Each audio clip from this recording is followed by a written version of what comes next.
இது கதை கேட்கும் நேரம். நான் உங்கள் ராரா. இன்னைக்கு ஒரு அழகான குட்டி முயல் கதை கேட்க போறீங்க. கண்ணை மூடி மெதுவா ஒரு நீண்ட மூச்சு விடுங்க. இந்த கவலையில்லா குட்டி முயல் கதைய கேளுங்க. அது ஒரு பெரிய மலைக்காடு, பெரிய மரங்கள் மற்றும் சின்ன மரங்கள் அந்த காட்டில் இருந்தது. நிறைய மிருகங்கள் அங்கு வாழ்ந்து வந்தது. அந்த காட்டில் ஒரு குட்டி வெள்ளை முயலும் இருந்தது. அது தன் அப்பா அம்மாவுடன் அங்கு வாழ்ந்து வந்தது. ஒரு நாள் இரவு முழு நிலா ரொம்ப அழகா இருந்தது. குட்டி முயல் அம்மா கிட்ட, அம்மா, அந்த நிலவை எனக்கு பிடிச்சு தரியா? எனக்கு அதை தொடணும் போல இருக்கு. அது எவ்வளவு அழகா இருக்குல்ல அப்படின்னு சொல்லுச்சு. அம்மா முயல் உடனே, இல்லை கண்ணா, நம்மால அதை பிடிக்க முடியாது. பாரு, அது மலை உச்சியில இருக்கு அப்படின்னு சமாதானம் சொல்லுச்சு. குட்டி முயல் சமாதானம் ஆகல. அது நிலவை பிடிச்சே தீரணும்னு முடிவு செஞ்சது. அதனால மலை உச்சிக்கு போக முடிவு செஞ்சது. எல்லோரும் தொங்கியவுடன் மலை உச்சிய நோக்கி தாவி குதிச்சு போச்சு. மரங்கள், புல்வெளிகள் எல்லாம் தாண்டி போக தொடங்கியது. அதற்கு சோர்வு ஏற்படும் போதெல்லாம் நிலாவை பார்க்கும். நிலா அதை பார்த்து சிரிப்பது போல இருக்கும். உடனே திரும்ப செடிகள், கொடிகள், புதர்கள் தாண்டி போகும். கடைசியா மலை உச்சிக்கு போனது. அங்க போய் பார்த்தா நிலா கிட்ட இல்ல. யாராவது எடுத்து கொடுத்தா நல்லா இருக்கும்னு முயலுக்கு தோணுச்சு. அப்போ அங்க ஒரு யானை வந்தது. யானைய பார்த்தவுடன் முயலுக்கு ஒரே சந்தோஷம். எப்படியும் யானை நிலாவை பிடிச்சு கொடுத்து விடும்னு அதுக்கு நம்பிக்கை. யானை கிட்ட வந்ததும், யானையாரே, யானையாரே, எனக்கு நீங்க மேலே இருக்கிற நிலாவை எட்டி பிடிச்சு தரீங்களா? எனக்கு அதை தொட வேணும் போல ஆசையா இருக்கு. நீங்க உயரமா இருக்கீங்க, எனக்கு உதவி செய்வீங்களா? கெஞ்சலா கேட்டுச்சு. யானை உடனே, அப்படி செஞ்சா எனக்கு என்ன தருவ? முயலை பார்த்து கேட்டுச்சு. முயல், நீ என்ன கேட்டாலும் தரேன்னு சொல்லுச்சு. சரி, எனக்கு மின்மினி பூச்சிதான் வேணும். எனக்கு அதை தலை மேல வச்சுக்க ரொம்ப நாளா ஆசை. ஆனா என்னால் அதை பிடிக்கவே முடியல. நீ எனக்காக அந்த அழகிய ஒளி வீசும் மின்மினி பூச்சியை பிடிச்சு தரியா? நான் உனக்காக அந்த நிலாவை பிடிச்சு தரேன், சரியா? அப்படின்னு யானை சொல்லுச்சு. சரின்னு முயல் சொன்னதும் யானை அந்த நிலாவை நோக்கி துதிக்கைய நீட்டி குதிச்சுது. அதனால அந்த நிலாவை பிடிக்க முடியல, கீழே விழுந்துடுச்சு. கீழே விழுந்த யானை, என்னால அந்த நிலவை பிடிக்க முடியல, என்ன மன்னிச்சிடுன்னு சொல்லுச்சு. இத சொல்லிட்டு யானை நடக்க ஆரம்பிச்சது. அந்த அழகான குட்டி முயல், யானையாரே, யானையாரே, நில்லுங்க, ஒரு நிமிஷம் இங்கேயே இருங்கன்னு சொல்லுச்சு. தாவி குதிச்சு போச்சு. பின் யானை கிட்ட திரும்ப வந்தது. யானையாரே, உங்க துதிக்கைய காட்டுங்க அப்படின்னு சொல்லுச்சு.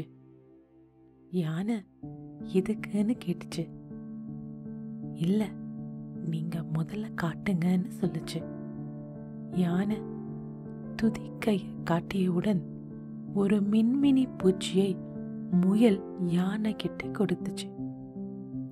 யானை உடனே, முயலே, நீ கேட்டதை என்னால கொடுக்க முடியல, ஆனா நான் கேட்டதை நீ கொடுத்துட்ட, ரொம்ப நன்றி முயலே அப்படின்னு சொல்லிட்டு அந்த மின்மினி பூச்சிய அது ஆசைப்பட்ட மாதிரியே தன் தலைமையில வச்சுக்கிட்டு போச்சு. முயல் வருத்தமா உட்கார்ந்து கொண்டிருந்தது. அப்போது ஒரு ஒட்டகச் சிவிங்கி அங்கே வந்தது. அந்த முயல், சிவிங்கியாரே சிவிங்கியாரே, எனக்கு மேலே இருக்கிற நிலாவை பிடிச்சு தரீங்களா? எனக்கு அதை தொடணும்னு ரொம்ப ஆசையா இருக்கு. கொஞ்ச நேரம் முன்ன யானை யாரும் வந்தாரு, அவரால் கூட அதை எடுத்து கொடுக்க முடியல.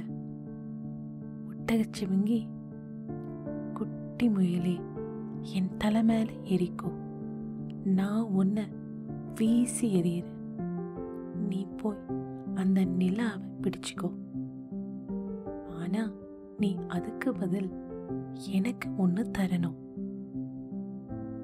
முயல் உடனே, என்ன வேணும் சொல்லுங்க சிவங்கியாரே அப்படின்னு கேட்டுச்சு.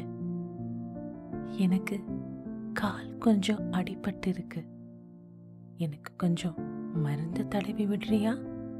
ஓ, கண்டிப்பா செய்றேன்னு சொல்லி தாவி குதிச்சு அங்கே இருந்த மூலிகை மருந்தை சிவங்கியார் காலில தடவச்சு முயல். சிவங்கியாருக்கு கால் வலி குறைஞ்சது. அதனால அவருக்கு ஒரே சந்தோஷம். குட்டி முயல், என் மேல ஏறு, நான் உன்னை தூக்கி வீசுறேன்னு சொல்லுச்சு. முயல் ஆசையா ஏறி சிவிங்கி மேல உட்கார்ந்துச்சு. சிவிங்கி முயலை வீசியது. முயல் மேலே பறந்து போச்சு. அப்படியே அந்த நிலா கிட்ட போச்சு. ஆனா போன வேகத்திலேயே திரும்பி கீழே விழுந்துடுச்சு. அது அங்க இருக்கிற ஒரு பெரிய குளத்து பக்கத்துல விழுந்தது. மேலே பார்த்தப்போ நிலா இன்னும் அழகா பெருசா இருந்தது. நாம கஷ்டப்பட்டு மலை மேல ஏறி போய் கூட நிலாவை பிடிக்க முடியலையேன்னு ரொம்ப கவலையா இருந்துச்சு அந்த குட்டி முயலுக்கு. அப்படியே சோகமா குளத்து பக்கத்துல போய் உட்கார்ந்துச்சு. நிறைய தண்ணீரில் வாழும் செடிகள் குளத்து தண்ணீர் மேல வளர்ந்திருந்தது. அப்போ ஒரு பெரிய வண்ண மீன் துள்ளி துள்ளி விளையாடுவதை முயல் பார்த்துச்சு. அந்த மீன் பல வண்ணங்கள் கொண்டிருந்தது. இருட்டுல சரியா தெரியல. ஆனா அந்த மீன் மேலே துள்ளும் போது நிலா வெளிச்சம் பட்டு அந்த மீன் சிவப்பு தங்க நிறத்துல இருந்தது. முயல் அந்த மீன் அழகா வண்ணமயமா துள்ளுவதை பார்த்துக்கிட்டே இருந்துச்சு. நிலாவை பிடிக்க முடியலன்ற ஏக்கம் இருந்தாலும் இந்த வண்ண மீனை பார்த்த முயலுக்கு கொஞ்சம் ஆறுதலா இருந்தது. மீன் முயலை பார்த்து முயல் கிட்ட வந்து, நீ ஏன் இப்படி இங்க குளம் ஓரமா உட்கார்ந்துருக்கேன்னு கேட்டுச்சு. முயல், நான் நிலாவை பிடிக்க நினைச்சேன், அதனால மலை உச்சிக்கு போனேன். அங்க யானையார் சிவங்கியார் எனக்கு நிலவை பிடிக்க உதவி செய்ய வந்தாங்க.